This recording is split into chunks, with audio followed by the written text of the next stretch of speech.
Hey, everybody, welcome to this episode of Think Business and Sales. Looking forward to talking to Leon Mallett. Leon, it's great to see you. Marketer at Title Connect. If you go to Leon's LinkedIn page, you will see that he loves real estate closings. Let's start there. Leon, great to have you. I appreciate it. We're going to talk about sales today. We're going to talk about one of the most important things in sales, in my opinion, and I think your opinion, which is follow-up.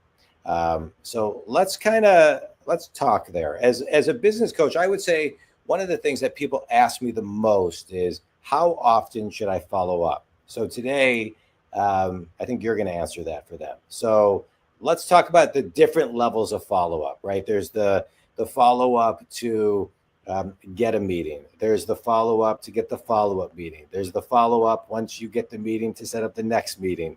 There's the follow-up once you have a client, and then how often you keep them in the loop. So they, and that whole continuum. So where do you want to begin when we talk about follow-up? Well, John, for me, there's two sections of follow-up that I feel. There's the follow-up for the sale, and then there's the follow-up for service. Going in regards to starting off, let's say with the follow-up for the sale. Like you said, you have the initial reach out. Then you have the follow-up to schedule a meeting.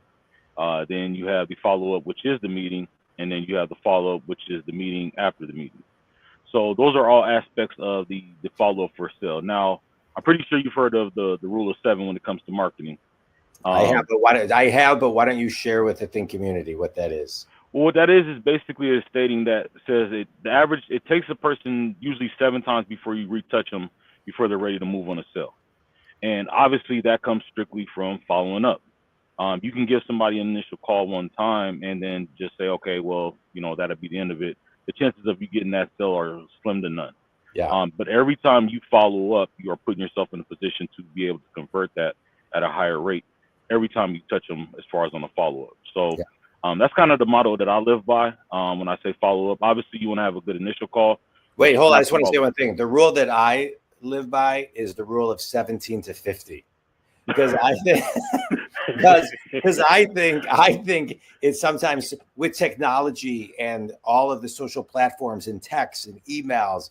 I think 7 is if you can do it if you can get it done in 7, that's great. But Think community, we talk a lot about follow up on this podcast.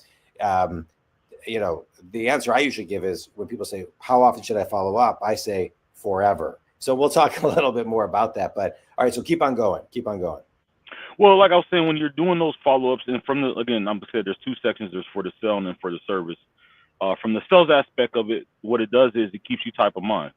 Like I said, if you just have one general conversation with somebody and that's it, the chances of them remembering you are going to be slim to none. But if you are consistently following up and you're staying in front of them and top of mind, you have a higher chance at being able to obviously convert that sale. Another aspect is it helps you uncover new information. You can have that follow up and get a little bit of information about that person's business, but then you want to follow up again to elaborate on that, to learn a little bit more. And ultimately that puts you in a position that helps you gain knowledge on what's important to them. Somebody might just say, hey, well, I like working with investors. Okay, great. Follow up on the next meeting. Well, what type of investors do you work with? You work with, people that do apartment buildings, you do with fix and flips, you do landlords. And then find that out. Okay, and then on the next call after that, you can kind of say, okay, well, what areas are you targeting in as far as geography-wise, in terms of, so the follow-up helps you uncover information each time you have that new meeting. And then another one too is, again, it helps improve your conversion rates, because at the end of the day, the more you're staying in front of somebody, the higher chances they are going to be able to transact with you. If you just think one time is enough, you're going to be sadly mistaken and your business is going to hurt. So a couple of things, you can pull stats around from everywhere, but there are some stats that suggest the following, about forgetting, right? 24 hours, some studies will show that most people forget about 50 to 70% of what they heard from you. 1 week, they'll remember about 10 to 20%, usually, and then 30 days later, unless you followed up, provided value, you've kind of gone from their mind. Right. So did you say 24 hours at 50%? 24 hours, about 50 to 75% of what they heard from you. right? Okay, I was gonna say 24 minutes with the attention spans of the average Yeah. human these days. Well, the average attention span is less than a goldfish. Again, there's always all these different stats, but Yeah. which is less than 7 seconds, right? So, I mean, and so there's a lot. But so when I want to talk a little bit more about top of mind with this because it's something that you've kind of mentioned, and I think top of mind is really important because there's top of mind on the call, there's top of mind at the meeting, there's top of mind for a coffee meeting, there's top of mind when they go to social platforms. We don't need to, talk about, I prefer LinkedIn for business. Like, so where are all of these top of mind areas? Let's just kind of talk about that a little bit. Well, top of mind is ultimately, like I said, getting exposure. And it's almost, the best way I can equate it is it's almost branding. It's no different than, when you see a McDonald's commercial every day or every time you're watching TV, Right. you have the consistent message of, I'm loving it or whatever it may be. It ingrains in your head because you keep seeing it over and over and Right. over again. And you apply the same thing when it comes to follow-up, is that it builds your brand with this person, because you're going to stay top of mind the more they see you. And when I say follow-up, it doesn't necessarily have to be a phone call. This can be sending, emails, like you said, newsletters, different things like that to keep you front of mind as far as a touch with that person. And it's the same thing. It's no different than building any brand as, like I said, McDonald's or Pepsi or any of those commercials. You when you see them enough, you automatically acknowledge that they're connected to something that visualizes in your mind. Okay, McDonald's, I'm loving it. Nike, just do it. You keep seeing them over and over, and it builds that brand. And sales, it can do the same for you when you're following up. And even you talking about McDonald's makes me want McDonald's. So yeah, so it's I'm loving it, man. I am loving it. All right, so we're talking about, and I love the way that you kind of framed it. There's follow up with sales, and there's follow up with service. And I think a worry by many people are once I award the business to the salesperson, am I ever going to hear from them again? Right. So and sometimes they don't. I know that's not the case with you, Leon. So talk about, you get the sale, now the service end to follow up. Yeah. So the first thing with the follow up on the service side is it builds trust and credibility, especially if you're just now working with somebody. They don't know you, even if they, say, hey, I'm gonna send you a deal. At that point in time, they haven't known you enough to say, hey, I could fully trust this person. But when you following up on the service level, it shows them, it builds credibility with them because they can understand, hey, I can trust this person. I know this person is on top of my business and looking forward to helping me grow. So it helps you build trust and credibility with somebody who you're trying to establish a relationship with. Another thing I would say is it strengthens relationships. If I'm following up, at submission, and then I'm following up at, initial approval, and then I'm following up throughout the process, and then I'm following up at final approval. Those are touches. And especially when you're trying to build a relationship with somebody, the more you can have these conversations, it just helps build that relationship up. And then obviously, let's say you get your first deal closed with them, maybe go out to have lunch with them, to do a recap of the situation, which is another touch. And again, it helps build that relationship when you do it. So it helps you, it builds trust and credibility as far as I know I can trust this person to handle my business, but it also helps strengthen relationships, which at the end of the day, most business is about. But give me specific details on like certain things that you do for clients. From the service aspect? Yeah, from the service aspect. Okay, so for instance, I have what's known as a weekend check-in. Yeah. So what I do is on Fridays, I go through the list of all my files, and then I send down. Do you like that?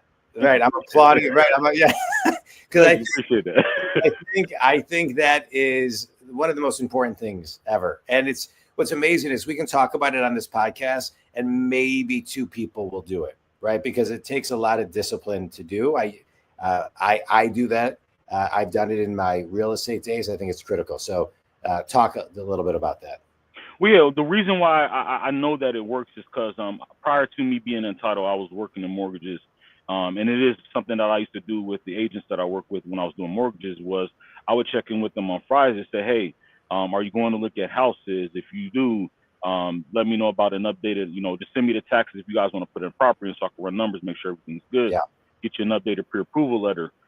So I just transitioned that from when I was doing mortgages over to this side of the business, and agents appreciate it. When you checking in with them, first and foremost, it helps you let them know where everything stands. And the reason why I say it's a weekend check-in is because typically it'll give them time to work on whatever the situation is over the weekend. So hopefully by Monday things can be up in line. You do this via email.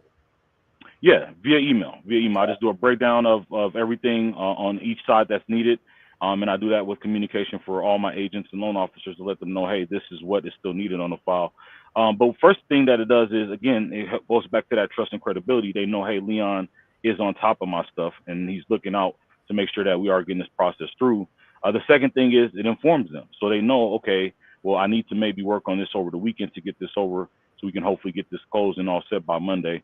And then also, too, from the sales aspect, it helps from your credibility if something goes off track, like, hey, just to let you know, I have been informing you of this. Not that I'm trying to blame anybody in the situation. The whole goal is to get us to the finish line. But hey, I did tell you the last 3 weeks that we needed this every time.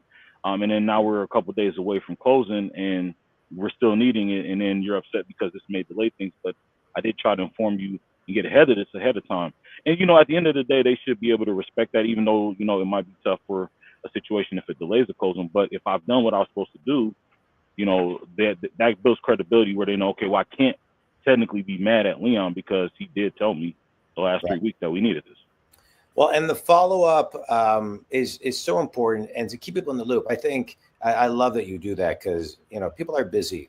Things are hectic. They're doing a lot at the same time. They're getting 900 texts and, news, things coming to their phone. And so it is hard. People get distracted. So I think it's such a critical thing, Think Community being specific and measurable and sending weekly updates and having a template and being able to do it on a consistent basis. It separates you from a salesperson perspective. I think it differentiates you in a big way. Because again, we talked about earlier, sales versus service. People want follow-up. They want to know that they are, or at least feel like your only client. I think that's critical.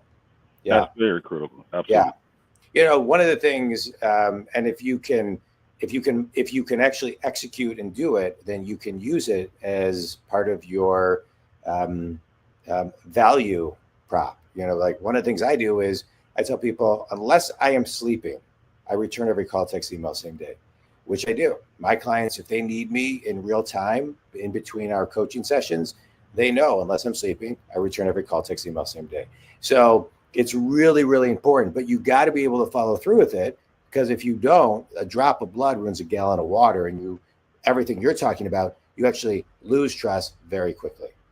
Yeah, absolutely. And kind of going back to what you just said, it's all about building the credibility at the end of the day, knowing that, hey, I can trust this person to be involved, and he's not just shoving me to the side. Because I know a lot of times I've talked to a lot of agents that I've converted where it's been a situation where they're like, the biggest thing is I just need communication, and as simple as it is big. Like you say, one thing with me, I always say to any client, especially when I'm working with them, when I start them off, you can reach out to me at 11 o'clock in the morning or 11 o'clock at night. Now, depending on what's happening, I may not be available at that point. But again, like you said, you can reply to somebody and say, hey, look, I have to, I'm in the middle of something. Let me get back with you tomorrow morning. Doing just that alone goes a long way with a lot of people. And then obviously make sure you follow up the following morning, but just acknowledging them, especially if it's that late at night, say, hey, look, I definitely, I'm going to be on top of this. I may be with my family right now. Let me get back with you first thing in the morning and I'll hop on this. That goes a long way with people, just something like that. And that can be done through a text message. Correct. So what do you love about sales? You've been in sales for a long time. You've had a career in sales. What was it about sales that you initially loved, or who was a mentor early on that you saw was in sales? Like how did you fall? How did your path lead you to being in sales? The first thing I would have to say is I'm a people person. At the end of the day, people do business with people they like and trust, and that's a key factor in any sale. I don't care if it's mortgages, train parts, toys or anything else. The key thing is, people do business with people they like and trust. I'm a very people-oriented person. I started my career off, working in retail, and obviously evolved over to, the real estate side. But the reason why I got into sales is just because I love dealing with people, and I love helping people at the end of the day as well. That's just something that's always been a passion on my heart. If anybody can look at my LinkedIn or any, things that are publicly listed for me, I've done a lot of community service, particularly working with disadvantaged youth. And I just love helping people, at the end of the day, not to get religious or nothing, but I believe if you've been blessed in some form or fashion, it is your job to make sure you bless others, if that's being through resources, knowledge, or anything else. And that's ultimately why I got into sales and why I love it, is because it's a people-based business, and I love people. It's great. I love that, Leon. Yeah, that's great. Think community, we talk a lot about if you know your talents and you dive into it, then the passion follows and you're in alignment, and that's who people want to do business with. I agree, Leon. Yeah, and it's not even a check at that point. I hate to say it, when you do something you love, it's not a job at that point. Correct. It's what I call intrinsic value, things that are not going to show up on a paycheck. Yeah, get that enjoyment out of. There we go. You ready for a quick speed round? Let's do it. All right. Here we go. A book, a TED Talk, or an article that had a big impact on you. How to win friends and influence people. So important. That is a necessary reading for every grade, everybody. Anybody in sales, or anybody in any, not just sales, but any people business. I would definitely advise reading that book. It helps you look at things. The biggest thing I took from it was looking at things from other people's perspectives. Yeah. And John, as we've had conversations, over time, one thing I always tell you is, even in the sales aspect of it, I always try to put things in the benefit to the other person when I present them. Even if it's a situation where, that might help me out, it's still going to be put into where I'm always letting them know this is the reason why we're doing it, to be the benefit out of you. So How to Win Friends and Influence People by Dale Carnegie is, I would say, something that anybody in just sales or a people business needs to read. Yeah. Amen. Best piece of wisdom you've ever received? The best do more than the rest. That was from my high school, one of my high school football coaches. One of my high school football coaches, Coach Jones. He was the DB coach, even though I was a lineman. But obviously, all the coaches talk to the players on the team. He always said the best do more than the rest. So you don't have to necessarily be the most talented, or you don't have to have the most resources. You just have to do more than others that do. So that's kind of a heat that I've taken in my life. Is I can complain about what I don't have as far as resources, or I could just make the most of it, and I just got to outwork people. So the best do more than the rest. That's my new favorite quote. Thanks, Coach. Yeah, Coach Jones, Coach Ron Jones. Thanks, Coach Jones. All right, how would you and Coach Jones finish this sentence? How can people do their best more than the rest? What's one thing they can do to grow their follow-up skills? I would say, to be honest with you, John, follow up. It helps differentiate you from your competitors. You would be surprised at how people do not follow up in this business. Yeah. Like when I told you a simple text just at 11 o'clock saying, "Hey, I'll get back with you in the morning," you would be surprised at how much people take heed to that and appreciate just saying, "Hey, I'll get back with you in the morning." It is something that is not really done a lot in business. And you'd be surprised because you think it should be, but it just helps differentiate you from your competitors. So I would just say the best actually do the follow-ups. It doesn't necessarily have to be doing more, just actually do it, because it's just something that's really is not prevalent as far as in a lot of sales, especially in this industry. Statistically, about 48% of salespeople never make a second follow-up attempt. Boom. Right. Yeah. So you're different. You're doing what 50% of the people out there aren't doing. Correct. Right. And about 44% give up after one phone call. And boom. And as a salesperson, I love that stat because there's less competition. Yeah. And so, think community, one of the things I'll say a couple of things. Well, first of all, Leon, I love everything that you talked about. I've seen it in action. And it is You speak really what you do so great, and follow-up is so important, especially in today's world. People want to be informed ahead of real time. It is so critical. Think community. I think one of the things in my experience of working as a business coach, especially with, all types of people, but specifically salespeople, courage gets in the way. People get scared to pick up the phone. The younger generations who are tied too much to their phone and didn't have to make phone calls like my generation and your generation, are a little bit more scared of the phone. And that's the first step. Don't be scared, and begin to grow your skill set, your sales skill set. We aren't just all born natural salespeople. We need to work at it. We need to study it. We need to read. We need to practice. We need to role play. It is a skill set that needs practicing every single day, no differently than any other skill set. Leon, I appreciate your insights and your wisdom and the way that you approach follow-up as a salesperson. Tell people, what you do, how they can work with you, who your ideal clients are, and all that other stuff. Okay. Well, I am an account executive with Title Connect. We are a title company based out of Farmington Hills, Michigan. We do transact in 45 states across the United States on the residential side, and then all 50 on commercial. So for me, an ideal client would be somebody who is obviously in the real estate industry, and that could be a lender, a realtor, an investor, or anybody else who has any other aspect as far as real estate goes. People that I work with well are people who are about building business. One thing and approach that I take with all my clients is I like to be a resource and finding ways to help them grow their business.